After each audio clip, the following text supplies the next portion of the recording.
வந்திருக்க பத்திரிகை தொலைக்காட்சி இணையதள நண்பர்கள், கேமராமேன், ஃபோட்டோகிராஃபர்ஸ் எல்லாருக்கும் வணக்கம். இங்கே உட்காந்துருக்க தாய் கிழவி டீம் எல்லாருக்கும் வணக்கம்.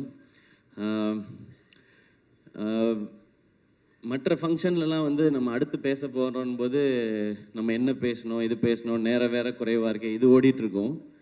இந்த ஃபங்க்ஷனில் மட்டும் ஆரம்பத்துலேருந்தே எனக்கு முன்னாடி ராதிகா மேம் பேசுகிறதுனால அவங்க என்ன பேச போகிறாங்களோ, அதில் என்னெல்லாம் இருக்குமோ, இதில் என்னெல்லாம் வருமோ, ஹெட்லைன்ஸான்ற ஒரு பதட்டத்திலே பார்த்துட்டு, அதனால நான் என்ன பேசணுங்கிறதே யோசிக்கவே நான் மறந்துட்டேன்.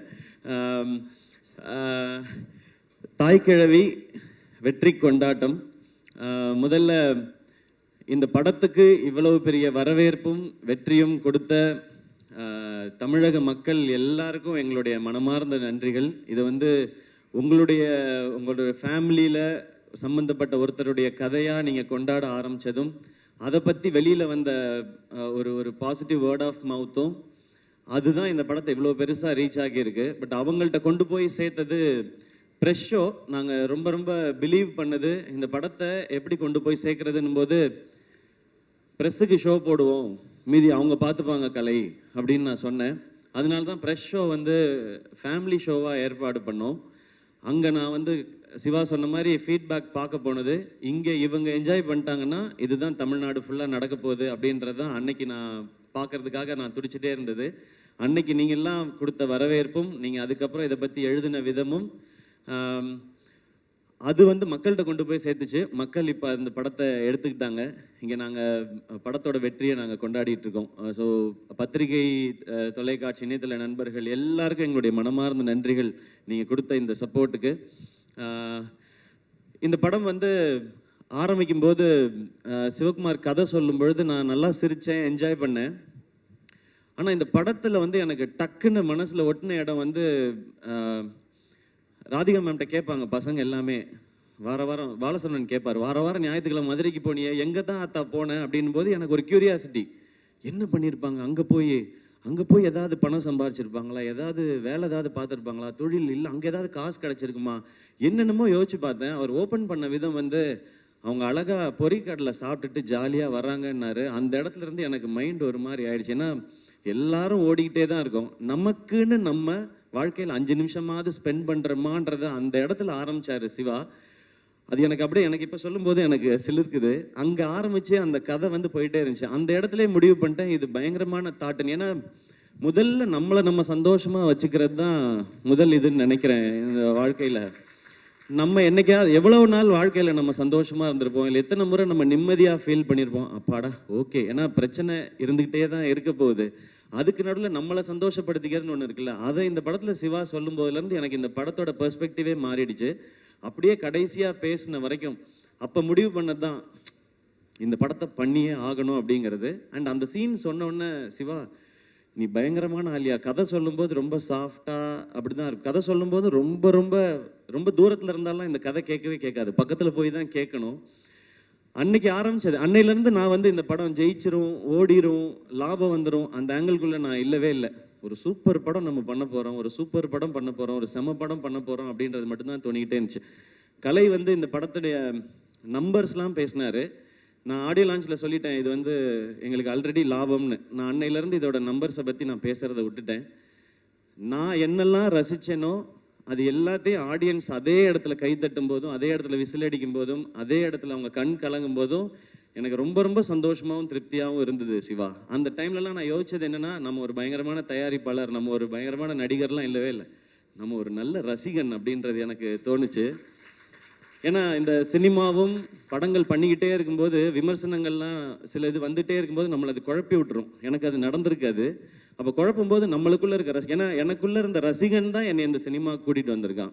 வேற யார் கூட்டிகிட்டு வருவான்? அந்த ரசிகன் தான் அவன் கரெக்டாக இருக்கானா, அவன் அலைவாக இருக்கானான்றதுல எனக்கு ஒரு குழப்பம் இருந்துகிட்டே இருந்துச்சு. அந்த குழப்பத்தை மொத்தமாக தீர்த்தது இந்த தாய்க்கிழவியும் சிவகுமார் முருகேசனும் தான். எப்போவுமே நல்ல ரசிகனாக இருக்கணும்னு நினைக்கிறேன். அது இந்த படம் ஆரம்பத்துலேருந்து எனக்கு கிடச்சிட்ருக்கு.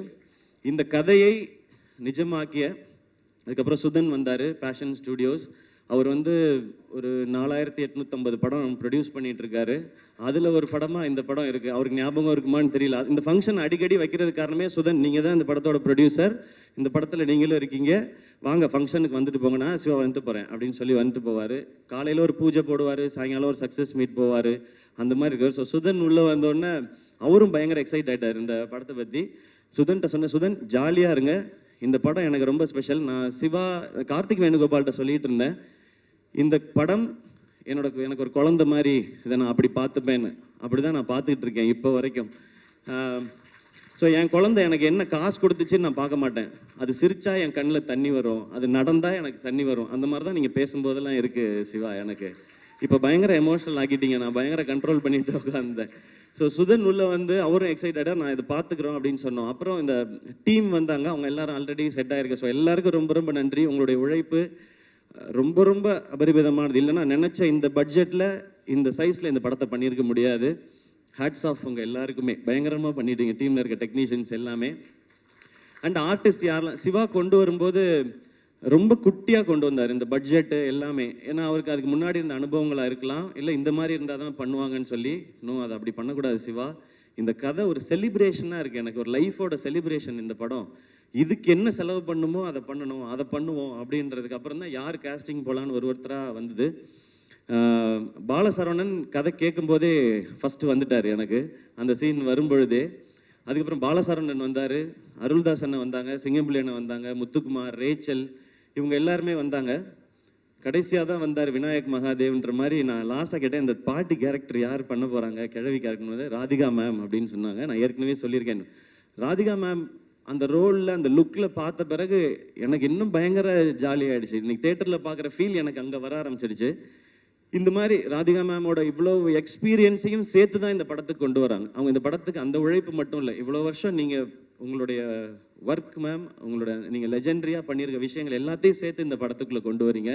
அந்த மாதிரி தான் ஒவ்வொருத்தரும் அவங்களுடைய வலியையும் வேதனையும் இந்த இண்டஸ்ட்ரிக்குள்ளே இருந்த போராட்டத்தையும் சேர்த்து இதுக்குள்ளே ஒரு கேரக்டராக கொண்டு வந்தாங்க. எனக்கு இந்த படத்தில் ஹீரோ இல்லைன்னா எனக்கு தோணுனதே இல்லை. இந்த படத்தில் அவ்வளவு ஸ்டார்ஸ் இருந்தாங்க.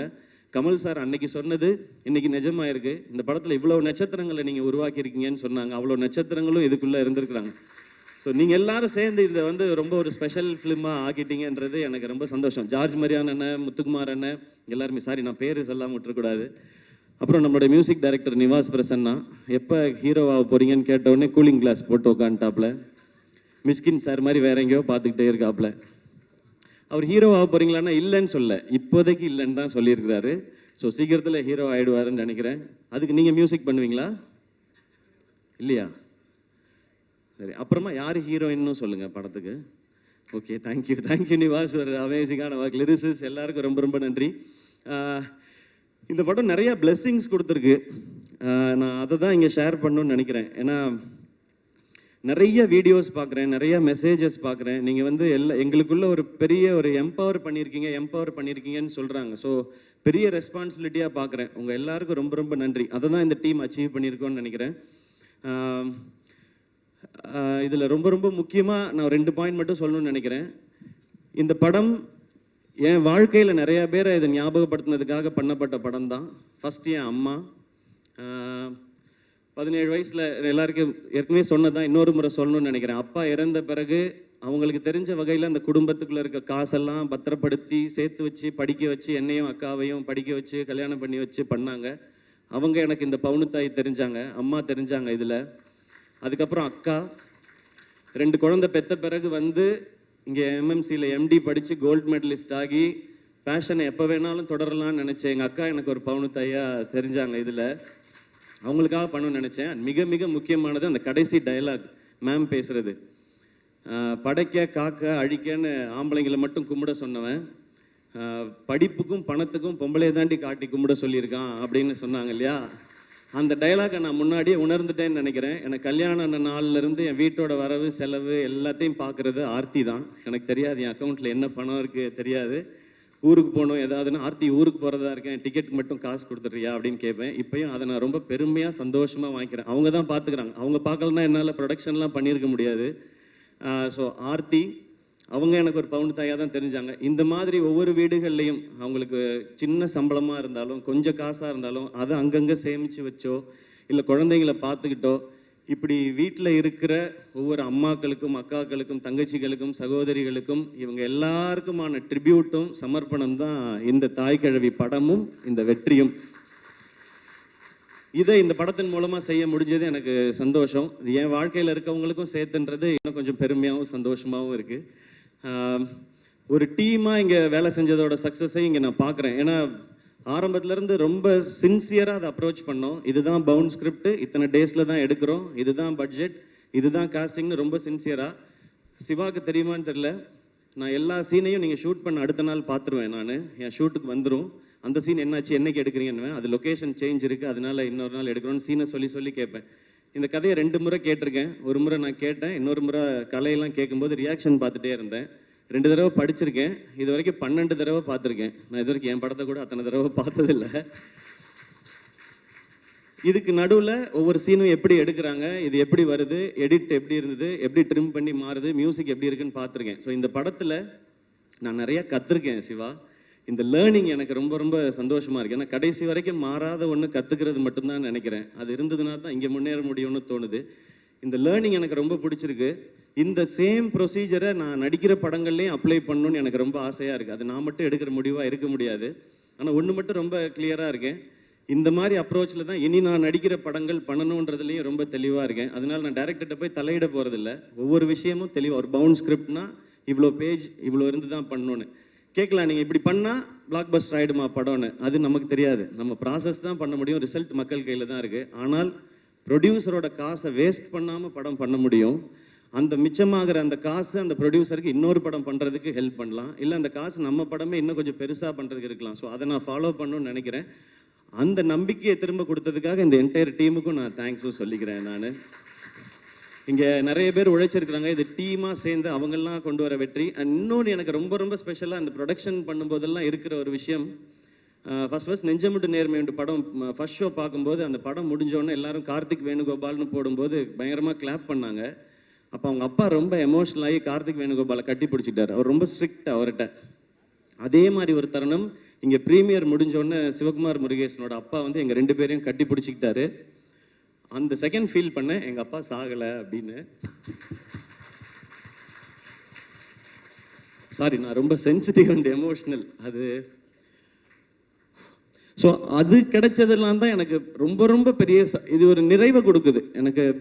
அமரன் மாதிரி வெற்றி, தாய்க்கிழவி மாதிரி வெற்றி, கணா மாதிரி வெற்றி வரும்போது ஒரு நிறைவையும் ஒரு அமைதியையும் கொடுக்குது. அந்த அமைதி இன்னும் ஒழுங்காக வேலை செய்யணுன்றதை சொல்லிக்கிட்டே இருக்கு. நிச்சயமாக செய்வோம். ஏன்னா இங்கே வெற்றிங்கிறது விளையாட்டில் கூட விளையாட்டாக வராது.